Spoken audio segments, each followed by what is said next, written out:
Hello, my name's Jack. I'm going to play a song called The Weird Kid, which is out on New Year's Eve.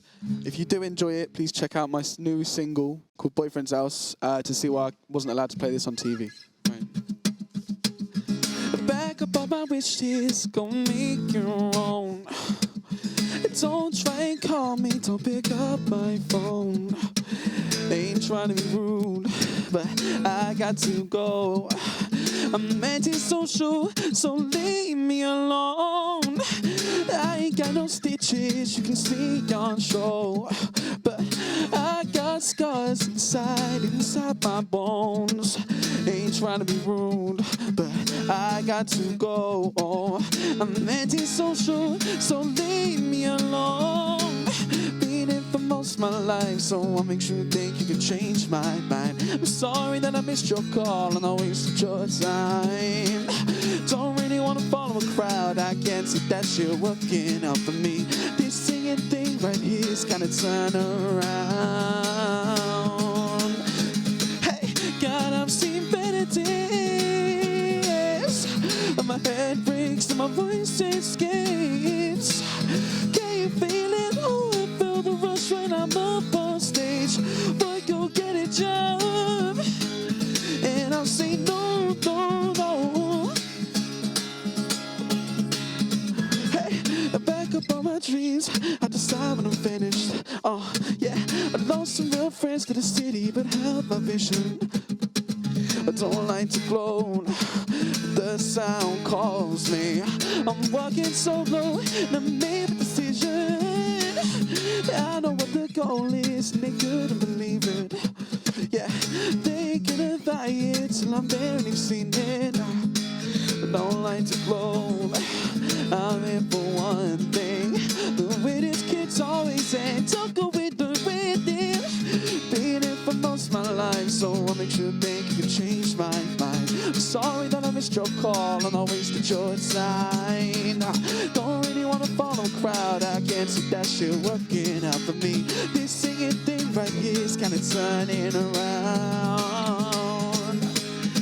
Hey, God, I've seen better days. But my head breaks, my voice escapes. Can you feel it? Oh, I feel the rush when I'm up on stage. Boy, go get a job. And I'll say no, no, no.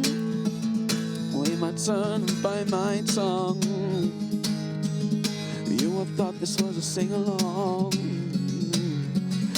Feel the sound sure inside my mind.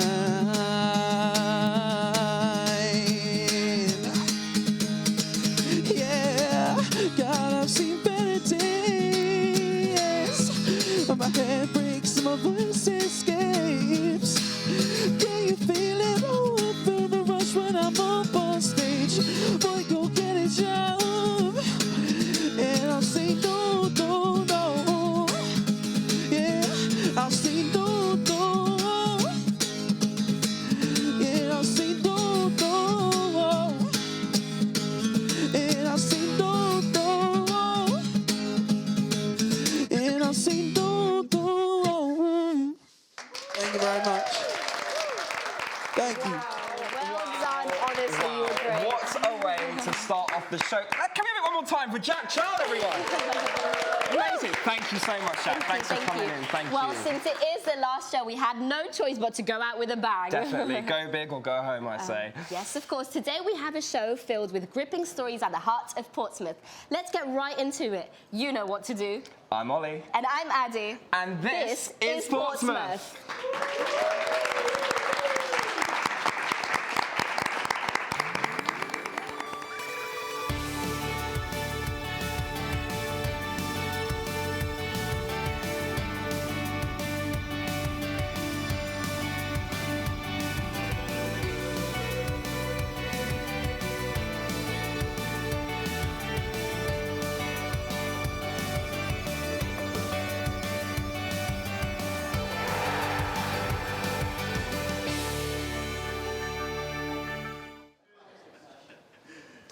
We've got plenty to get through, so why don't we take a look at today what we have in store. We take a look into Portsmouth's rich music history with a trip to the exhibition at the Guildhall. We have an insightful look into the everyday life of a young girl who suffers from Asperger's syndrome to learn a little more about what Gulmore Keys is doing to assist those suffering from the condition.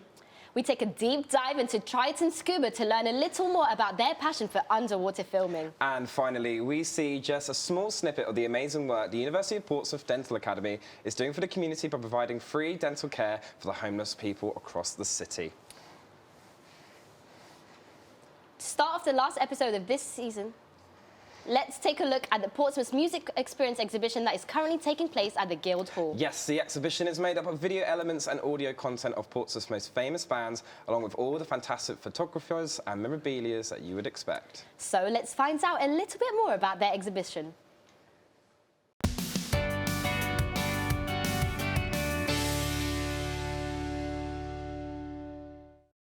I'm Nigel Grundy and I curate the Portsmouth Music Experience, which has been here. Next year will be its 10th year. Going back to about 2010, this building was full of the City Council offices. They all moved across to the big black glass building across the other side of the Guildhall Square, which left this building empty. They formed a cultural trust, the Portsmouth Cultural Trust, to run this building as a charity. The chief executive thought it'd be nice to have something to commemorate Portsmouth music. So he asked myself and Dave Allen and Mick Cooper, who were all from Portsmouth in the 1960s, we're all music historians, said, here's a couple of rooms, do something. My name is Audrey. My role here is working on the exhibition with Nigel, and now I'm working on this room, which is the 60s fashion and fashion photography room. Most of the stuff was my stuff when we started off. And then people started coming in with little bags of stuff and saying, look, I've got these tickets or I've got this poster, would you like it? Usually followed by, when I'm not here anymore, my kids will throw it away, they don't want it.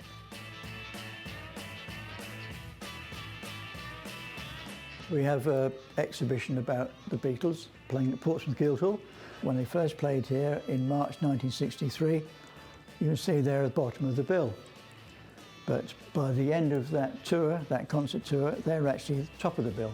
We're all volunteers, and when we started originally, we were here nearly every day because there was so much to do. We had so many rooms to do, room after room. And I think once this room is done, we'll still be working every week, adding to everything. Different things come up at different times, so sometimes somebody will bring something in or say, oh, I've got something in the attic.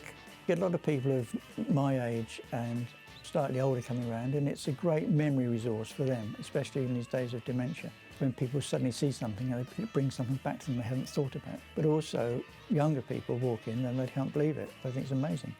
And yet, you tend to think, as there's nothing current, people wouldn't be interested. But young people are very interested in what we're doing here. Well, this is what we call our 1960s room. It's full of memorabilia of clubs, pubs, bars, venues that we used to go to. All have gone now, apart from one. We have the Rendezvous, which is in Kingston Road, and this was a very big place. Anybody who was big went through the Rendezvous, but I say now it's an old people's home. Probably the people in there now probably went there in the 60s.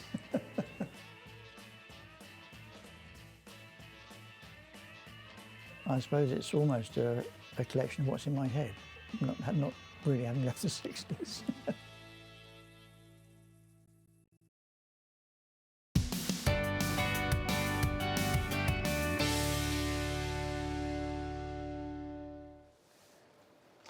Well, that's like a really cool place to spend, go and kill a couple hours. Yeah, it really does. And if you want to visit the exhibition, then keep in mind that it's open till 31st of March, Monday to Friday, 10 a.m. to 4 p.m. Yes, definitely worth a visit.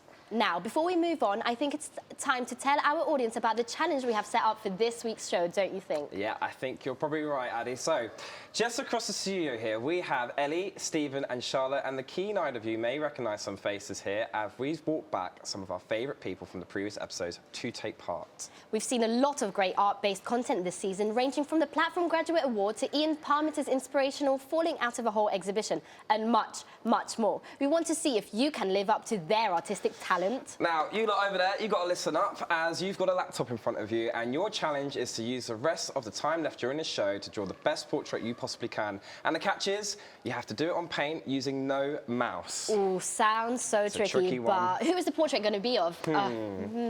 Me and my lovely co-host, Ollie, of course. It's hard to recreate artwork like this, but whoever manages to capture our view to the best by the end of the show will be crowned our champion. We'll check back on you periodically throughout the show, but for now, probably best you get started. Yes, good luck with that, guys. Now, it's time to learn a little about more of Portsmouth University student whose everyday life may seem no different to yours or mine. Yep, India suffers from autism and can find visually and auditorily busy situations quite stressful. But Gunwharf Quays is just one of the many places implementing measures to assist those with a condition.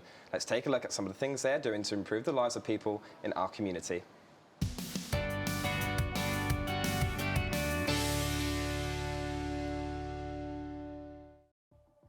Yeah, so a sort of average day in the life for me, I guess, starts off pretty normal. Like, I'll wake up, make a cup of tea, maybe get some cereal or some porridge. And then if it's a day at uni, I'll normally go out to the IMS for my lectures.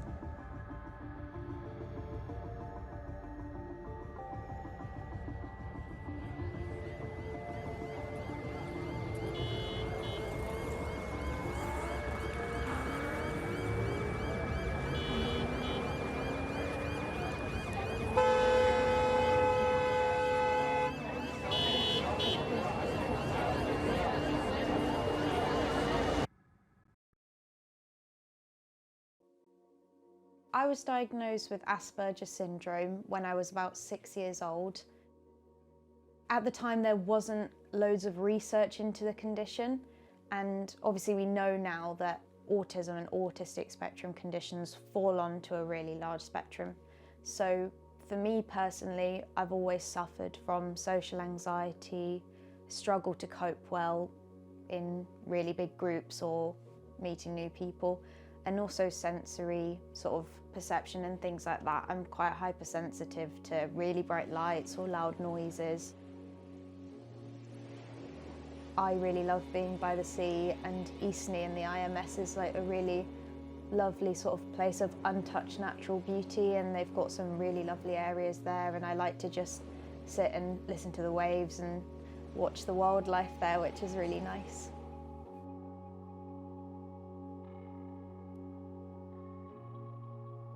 So I've been invited down to Gunwharf today to check out how they're catering for the disabled community and the different things that they've got in place for people with disabilities, and I'm really excited to find out how it might benefit me in the future.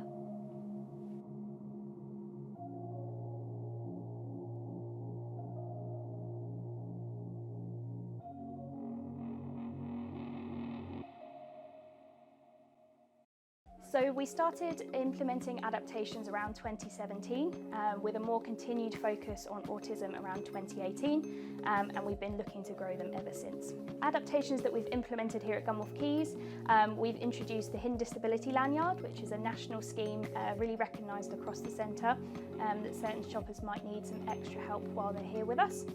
We've also introduced a virtual tour, which allows guests to see the centre virtually before they come, hopefully making it a more safe, enjoyable experience as they can experience the centre. So quiet mornings are every Wednesday and Sunday. They're between the hours of 10 AM and 11 AM.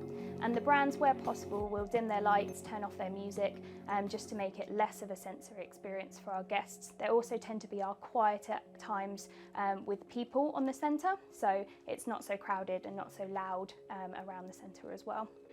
So whilst at Gunwharf, if you ever have an issue, all of our friendly staff are approachable and aware of any needs that guests might have, so you can approach any member of staff and they'll be able to assist you. You can also come to our guest services suite in Central Square, where our team can help you out. All of our staff's uniforms are visual on our sensory shopping guides, so they're easily found whilst on the centre. Yeah, so I definitely think that they cater for every disability here. So obviously there's a huge spectrum of people coming in. Obviously I spoke to Melanie about how it all started, and it was a lady with multiple sclerosis, which obviously they class as an invisible disability because it's to do with your nervous system. So They cater for people with physical disabilities, learning difficulties, mental health problems, yeah, the whole range, so definitely. Knowing that there is something in place if I personally ever feel anxious, panicky, stressed, knowing that there are people that are so accommodating and that the facilities have, you know, they're accessible to everyone, that's definitely an encouraging thought, and it makes me feel that I would be definitely more likely to come back.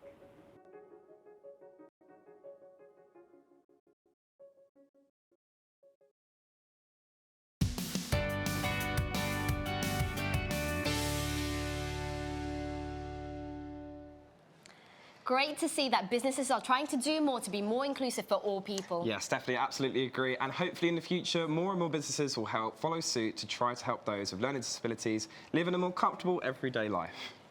Yep. Anyways, time to switch up the tone a little bit. Triton Scuba have been making a splash, teaching people of all ages how to film underwater whilst exploring some of the many wrecks and points of interest around Portsmouth. Making a splash. Yes, of course, it's fitting. Let's take a look at what they've been up to and how the sport of scuba diving has progressed over the years.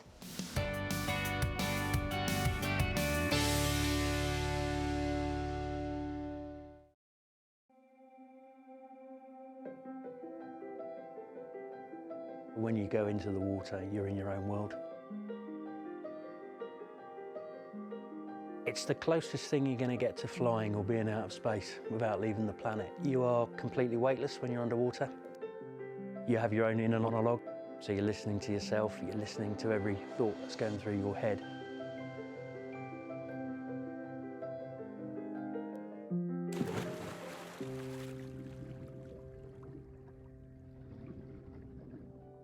Diving's evolved, and like many sports, will continue to. The way people dive has changed. Like any sport, it evolves and it follows mainstream changes. Going out on a boat trip, which can be quite a long day, and only getting a 20 or 30-minute dive, now with technical diving can give you an hour dive, and so you're maximising that time and effort and cost, really. There's people that are genuinely interested in wanting to do UK diving. They're usually better, they're a bit more mentally prepared for what's out there.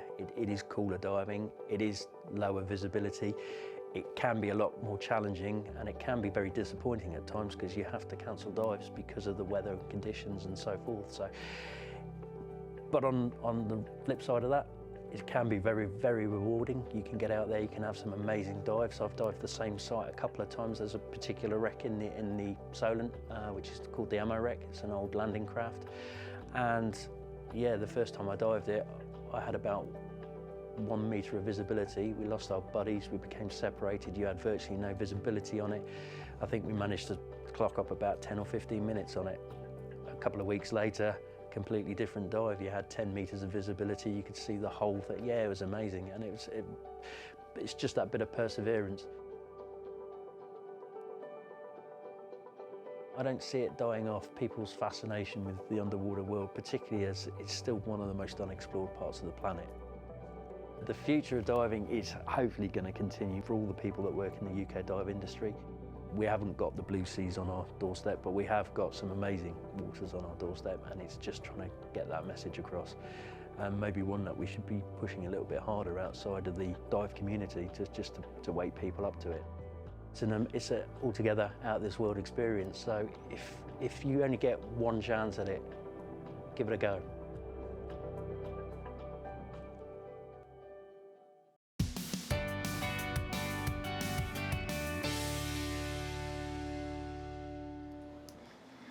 Watching that has made me so jealous. I'd love to be able to scuba dive. It must be such a great experience. But you know what my problem would be if I was a scuba diver? What would that be? Well, according to you, I just love talking so much. And how am I supposed to do that underwater? I know you do. Well, actually, you're in luck, because here to teach us more about how you can communicate while scuba diving is Portsmouth's very own Rebecca Dawkins. Please give a warm welcome. Hello. Welcome back. How have you been? I've been good. I've been good. Very busy diving. Welcome back to This is Portsmouth. Now, how long have you been doing this diving experience for? So I've been doing it for about a month now. I started about 4 weeks ago, and it's to get my PADI certification for open water diving that I should be able to take abroad with me, and it should be a really good thing to have. Well, and one of the things you learn, obviously, is how to communicate efficiently and effectively. So why are these hand signals so important to learn? It's really important because as you're diving, you have to have a regulator in your mouth, which is your oxygen, and you can't take it out to talk. So you have to figure out other ways to communicate with the other people you're diving with, and it can be in situations where it's really important. And I can imagine some of these signals can happen in quite dangerous situations, like these things can happen or not, but have you had any personal experience or stories yourself where you've had to involved in that? Yeah, we do drills because we're in a safe environment, we're with instructors, so fortunately I've not been in any dangerous situations where my life's depended on it. However, they train you so that if you were in that situation, you know how to deal with it. So out of air is this. So if you're out of air, if you do this, if you do this, that's not. They're not going to pay attention to you. It has to be clear. So that doesn't count. No.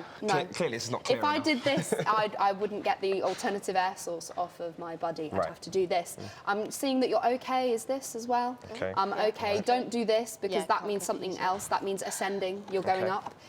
Descending, ascending. So not good or bad. It means up and down. Up and down. Up and down. And also, if you're needing your alternate air source, saying that you're out of air or saying like you're good, no, it's okay. And those are the main signals that we use. Well, you've taught us some of the really good ones, but are there any fun ones, maybe for like a fish or... Fun ones, there aren't any official ones, but something that I did with my buddy when I was diving was we did see a few fish along the bottom, so I was like, look, there's a fish. It's not official, so don't quote me on that one. I think she's having me on, I don't know if you know, but apparently this is tortoise. Yeah, it's I'm or pretty turtle. convinced it is, yeah. I've been to If you want it to be. Then we can I just don't think it's an official one, but if you want it to be. We can add it to the then list. yeah. And then, so to sum it all up then, how has this experience been for you? It has been really, really good. I wanted it to add to my course, but I also wanted it to, as a general experience, I love it. It's like being in another world underwater. It sounds a bit cheesy, but it is so true. Having the noise being so different to when you're on the surface. And it was quite scary doing my first descent in open water. It was quite scary, but I loved it. And I imagine, because we know you're a TV student as well, that it must fuel your creativity and ideas and stuff. Any ideas at all? Yeah, and it makes me think about the technicalities of filming underwater. There's a scene in Harry Potter, Goblet of Fire, where they're in the lake, and me going under in that first descent, because of the murkiness of the water, it was kind of green in colour, because we're diving in a quarry. It was like being in that film. It was so bizarre, but I loved it. Well, hopefully it helps with all your ideas, and good luck with it all. Thank you for coming on, Rebecca. Thank you very Really much. interesting to learn to communicate. I mean, Yeah, that's definitely. really good. I feel a lot more prepared, so thanks again. Now, our fabulous artists have been working hard to complete our portraits, and I think it's about time we check up on how they're doing. Don't you think, Ollie? I couldn't agree more. I'm way ahead of you. So, how are you guys doing? Charlotte, let's start with you. Hello. It's going well. It's art. It's art. It's art. It's something. It's something on the page. Yeah, considering the parameters in which we're doing this, it's not tough. too We found it bad. tough. It's quite difficult, you know, especially if you're like a perfectionist. But I'm pleased with it so far. And Stephen, what about you? How are we getting along? I've got to be honest, I'm sinking faster than them scuba divers on this. I see we did that. I like that. This is not easy. This is why we've asked you back. Yeah, it's all I'd the be much better with a pen and paper. Was it easier presenting the news, or? Yeah, because I had a script for that. And this one, there's nothing scripted about you, Ollie. And what about you, Ellie? How are you getting along? Well, to be honest, I really like my painting, actually. Just a sneak peek at that one. You don't think it's good? Are you sure that's my nose? I mean, do you like your hands, actually? I They're a mean, bit blue. we can discuss it later. Yellow. We'll discuss it later, but we'll see. Okay, Thank you very okay. much, guys. Loving a bit of mystery, little sneak peek, but I'm excited to see how it goes. Over to you, Addie. So am I. I'm sure they're all going to be very fabulous. Now, I think it's time to take a look at what the local dental academy has been up to. Dozens of the city's homeless have been given free dental care at the University of Portsmouth's community outreach programme this month. Let's take a look at how the scheme is transforming lives in our community.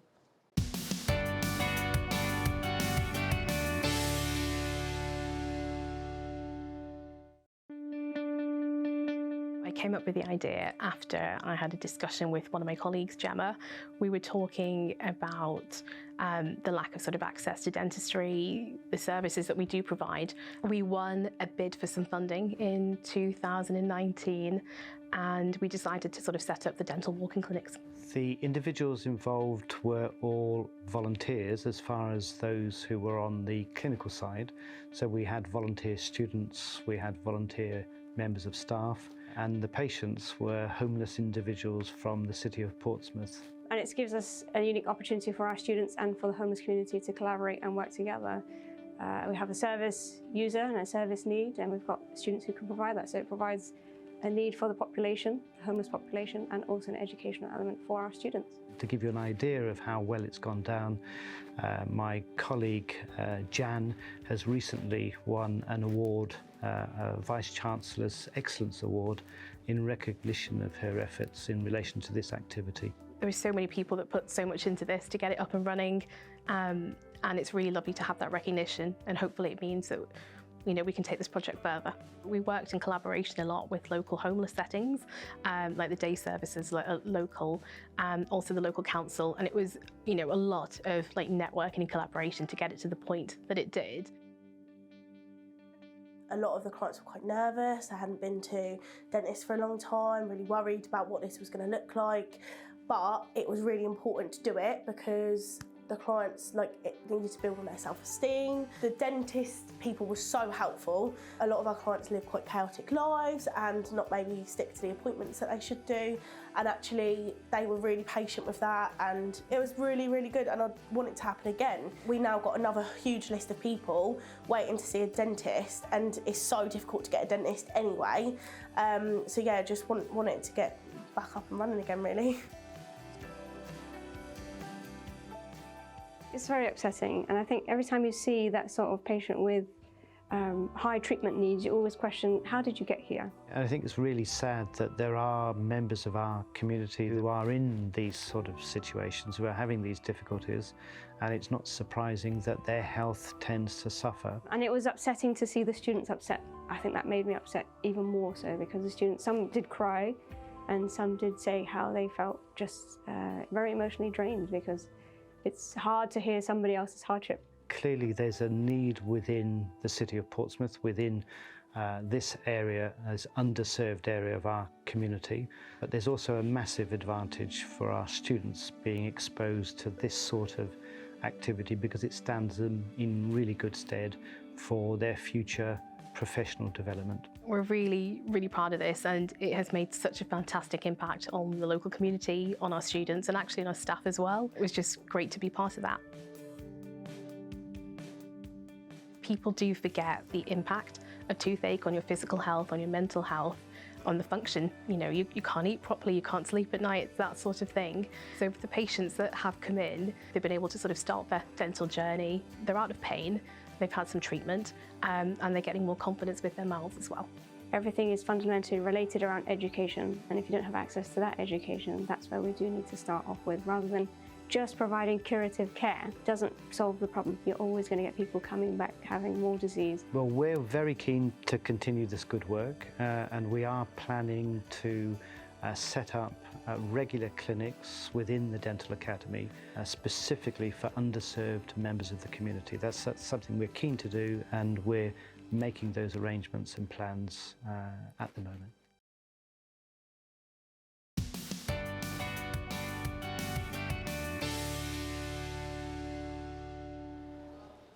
It's so good to see a real difference being made to people in less fortunate situations in our community. Yes, and sometimes it's just the small things that can make a big difference. For example, this year I have prepared a shoebox for the local homeless shelter. So I've got a pair of socks, some deodorant, toothbrush, hat, a bit of chocolate, and a little card from me to say that to bring some festive joy for those feeling lonely this Christmas season. And you can do the same too as well. And of course, if anyone at home wants to prepare a gift of their own for the Homeless Relief Christmas shoebox, you can find out more on the Samaritans website. The information you need is on screen now. Yes, they do some amazing work. Finally, it's time to take a look at what our fabulous artists have managed to achieve throughout the show. I'm looking forward to this. I'm quite excited. I'm very excited about this, actually. Let's have our amazing artists join us on stage. Woo! Hello, hello, hello. Right. On the count of three, audience, let's reveal the masterpieces. So, in 3, 2, 1. Hit it up. Let's have a look. Ooh, maybe a little drum roll. Let's do a little bit of a drum roll while we deal with some technical. There we go. Right. That's interesting. Interesting. How many times can I say abstract to get away with it? We were told they were going to be abstract. We were told to. Let's start with the top left. Whose was the top left? That's mine. That's yours, Stephen. Okay, so I like how you put our names in case you got confused as to who we were. Yeah, I needed to remember that. Clearly. Yeah. It was the pink and green helped as well. I put Yeah. a bit of greenery in the corners. Cause Yeah, I definitely like that. I'm more of a landscape artist myself. I like the more detail in the plants than there actually is in... No, to be fair, there's a lot of detail on you. Like, look at your buttons on your trousers. It's the longest my neck's ever been as well, so, you know. I'm not sure about that. Well, one arm's bigger than the other two, so let's leave that there. And what about top right? Who's done that one? That's you, Ellie. Do you want to tell us about your artistic process thinking there? Yeah. So you've got a bit of gloves. You know, I Are they wasn't gloves? sure. Yeah. I just had a nice tan. Yellow. Yeah. Sickly. Yellow hands was the way to go. Although I do like the colour coordination. I think that's the hair and the pretty accurate in terms of the palette. I think they're pretty nice. Okay. And I gave you a bit of heels as well. Oh, yay. Nice. Make me feel a little bit more snazzy. Oh, look at you, poshing up. And I'm guessing, last but not least, Charlotte, yours is the bottom one. Yep. Stars on our shirts. Well, you guys are stars, aren't you? Oh, that was good. Trying to get her brownie points in. Look at her. But what's the stare we're doing at each other? Well, as you can see, the other two, they haven't put much emotion into theirs. So I thought, you know what, I'll pay a bit more attention to your expressions. Should we reenact that on the camera? Ready? There you see. Okay, all right. Well, So, it's a pretty tough shout to choose, but I think we should leave this to our studio audience. So we're going to ask you guys to do the loudest cheer, and whoever gets that will be crowned our winner. Okay, let's hear it up for Ellie. Okay, not bad, Freddie, not bad. Let's make some noise for Stephen. Bit better there. Okay, and last but not least, let's make some noise for Charlotte. I think there's a clear winner there. Yeah, I think the winner of that one has got to be Charlotte. Charlotte, well done. Round of applause for Charlotte. It's always the expression bit, isn't it? You have been crowned our champion for this week's show. Unfortunately, we have no prize, but it's the winning that counts, isn't it? It's the taking part, isn't it? The winning that counts. I guess you could say that. Yeah, I suppose so. And that's it. We've run out of time for this episode and for this season. A massive thank you to our director and the rest of the gallery team for putting this together for our viewers. Yes, love you guys. So our amazing floor team for capturing all the action you've seen on our screen. You know what? Come over, guys. Come join us. And of course, to our lovely audience and all of you guys watching from home. Yes, indeed. It's been so lovely having you on the show. But we do have one last surprise for you all before we wrap up for this year, though. We've brought a lot of great content to your screens over the last 4 episodes, but sometimes filming that content can go a little wrong. Oh, tell me about it. I'm in this too much. We've got a little montage of some of those moments to give you a sneak peek into what happens here behind the scenes. But for now, I'm Addie. And I'm Ollie.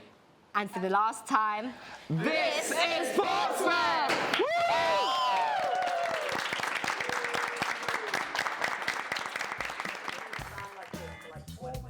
Oh, built in 1510, Henry VIII's famous Mary Rose has served him loyally for 37...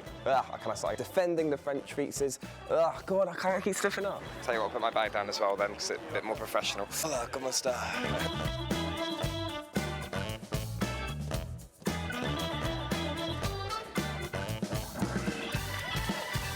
Oh, it's a beautiful morning today. I woke up at about 4 a.m.